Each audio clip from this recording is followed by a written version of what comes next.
Good afternoon, everybody.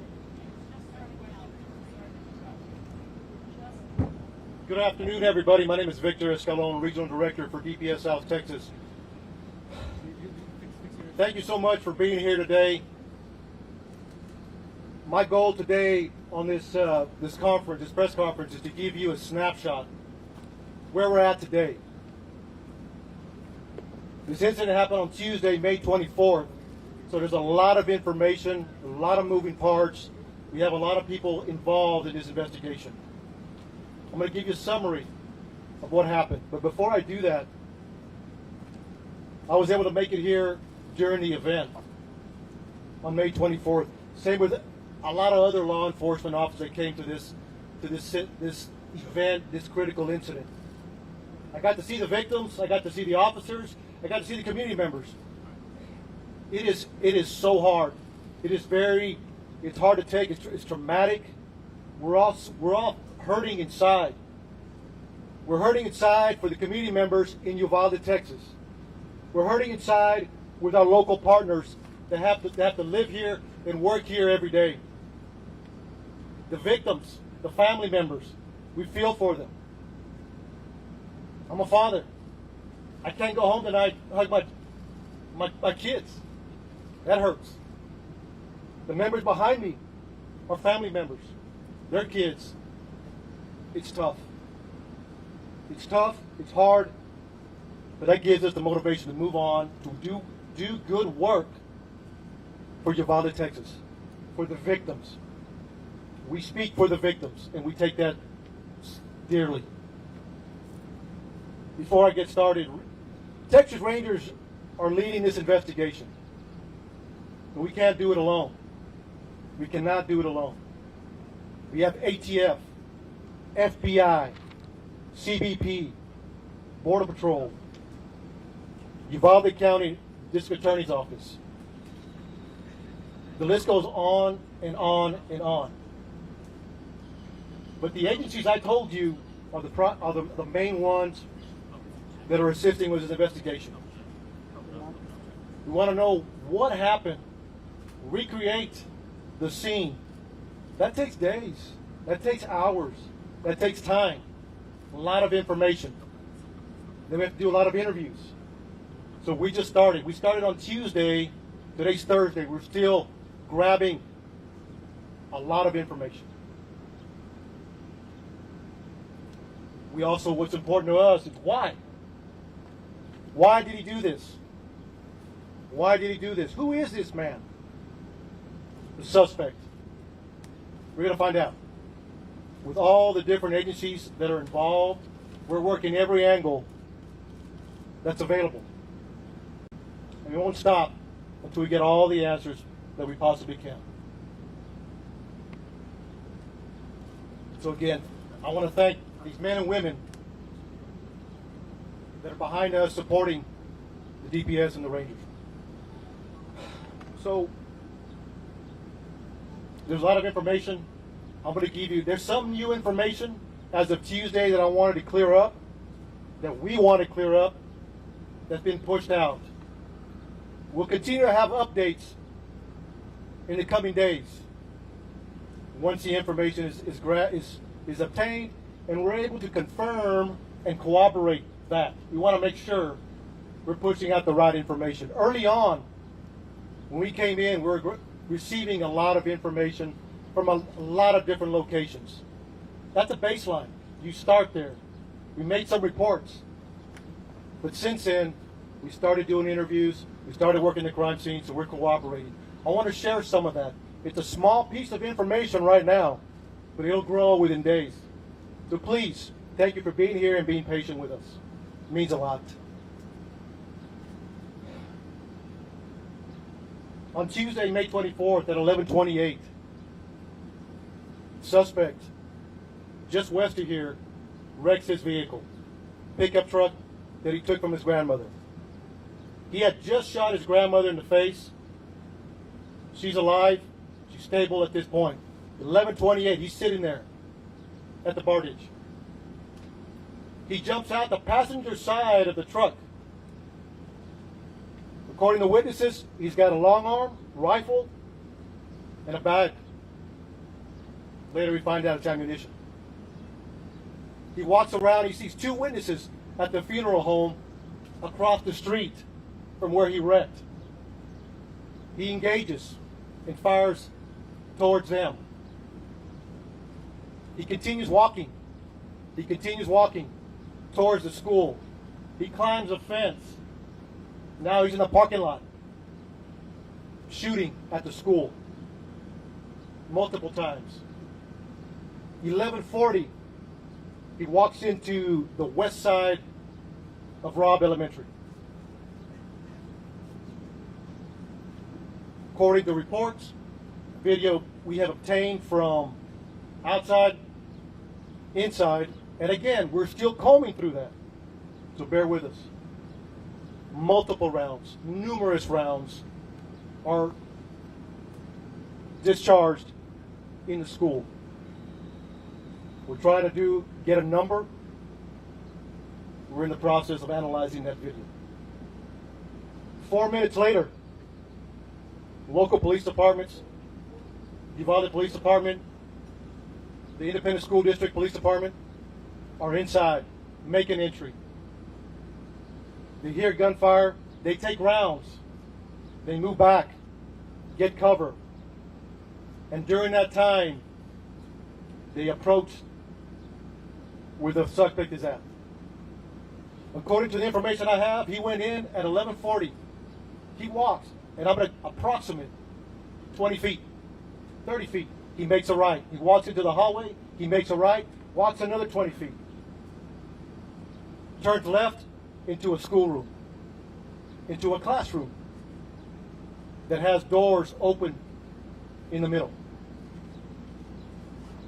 Officers are there, the initial officers, they receive gunfire.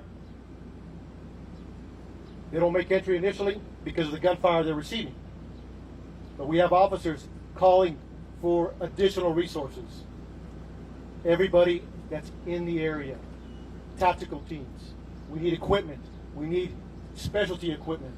We need body armor. We need precision riflemen, negotiators. So during that time that they're making those calls to bring in help to solve this problem and stop it immediately, they're also evacuating personnel, not say personnel, students, teachers. There's a lot going on, a lot complex situation. They're measuring. Approximately an hour later, U.S. Border Patrol tactical teams arrive. They make entry, shoot and kill the suspect. But you also had a Zavala County deputy and Uvalde Police Department that made entry and killed the suspect. Immediately, numerous officers. Now it turns into a rescue operation. How do we save these children? How do we save these children? Some made it out. We don't have a hard number yet, but that was a goal. And then continuing, making the area safe continued. A lot of moving parts afterwards. But during, they were taking gunfire, negotiations, and developing a team to make entry to stop them.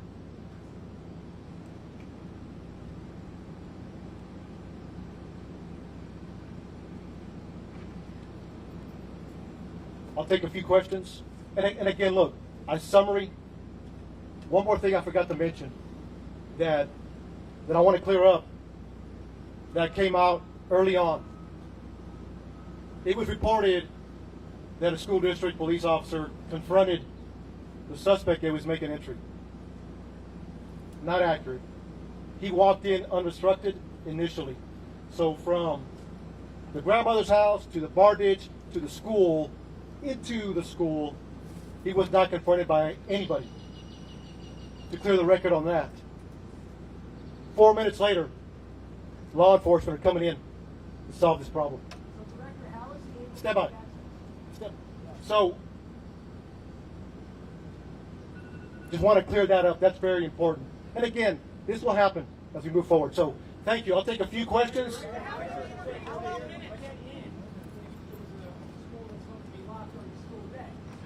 So right now, during the investigation, it appears it was unlocked.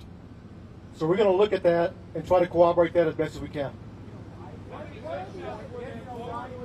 I do that. Hey, please, one at a time, and we'll address as many questions as we can. So let me finish this question. One at a time. Announce your name. Announce your net worth. Okay? Be respectful, please.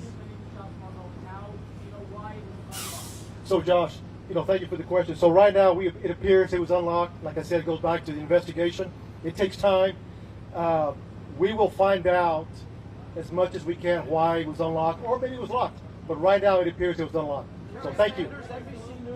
Yes, sir. You say at one point when he was inside there, among the things you were attempting negotiation, was he responding to negotiation, and in that period of time, was there continued gunfire?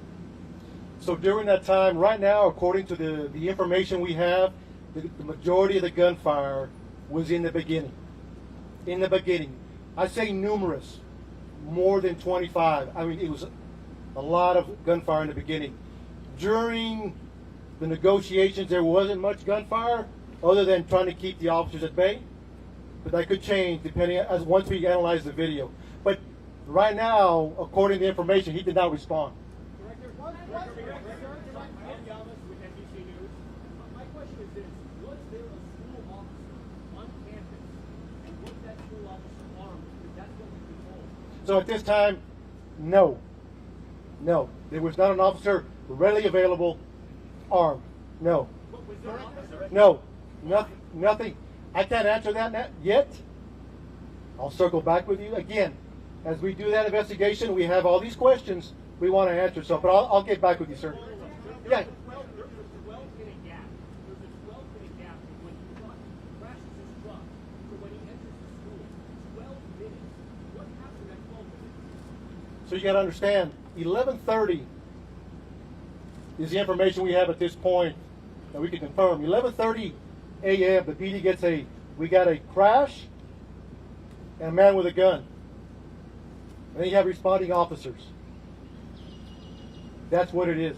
If it's 12 minutes, from 11:30 to 11:40, that's the information we have right now. Look, at the end of the day, our job is to report the facts and have those answers. We're not there yet. Over here.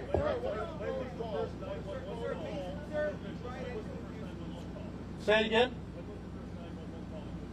So right now, the first 911 call is at 11:30. I will get the time what it took to respond. So we'll have that answer. Yes. Could.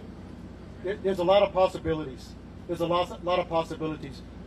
Until we receive an interview, because there was numerous officers at that classroom, numerous. Once we interview all those officers, what they were thinking, what they did, why they did it, the video, the residual interviews, we'll have a better idea. Could anybody have got there sooner? You got to understand, small town. Yeah, people from Eagle Pass, from Del Rio, Laredo, San Antonio responding to a small community. Director.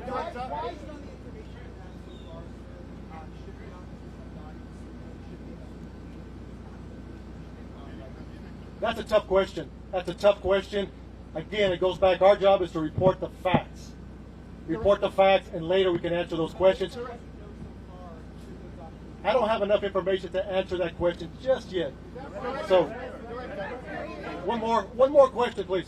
Is it accurate that eyewitnesses and potentially parents of the students were urging the police to go in while you were waiting for a tactical SWAT team, even that some parents were asking to borrow police armor so they could make a counter assault on the school? I have heard that information, but we have not verified that yet. So What part haven't you verified? we have not verified if that a true statement or not. Or is it just rumor out there? So you got to understand, we're getting a lot of information we're trying to track down and see what is true. We want to vet it. That's all I have for questions. Thank you so much.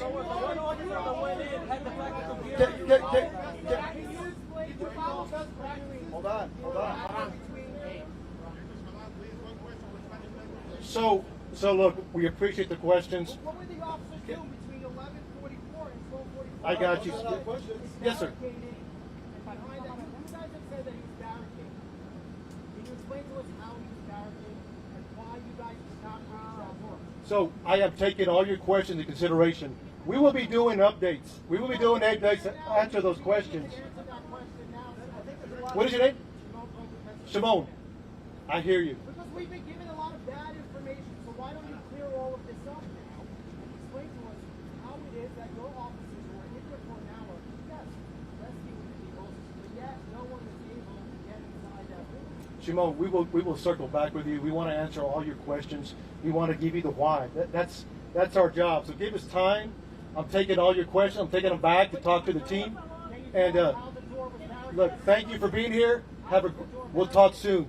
We'll talk soon. Thank you. ¿En español?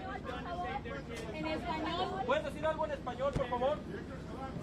No quieres decir about the video. Director, ¿puede decir algo en español, por favor? You guys can grab your mics. Right now, once I go back with it, and I'll see what you talk to, and then I'll come back.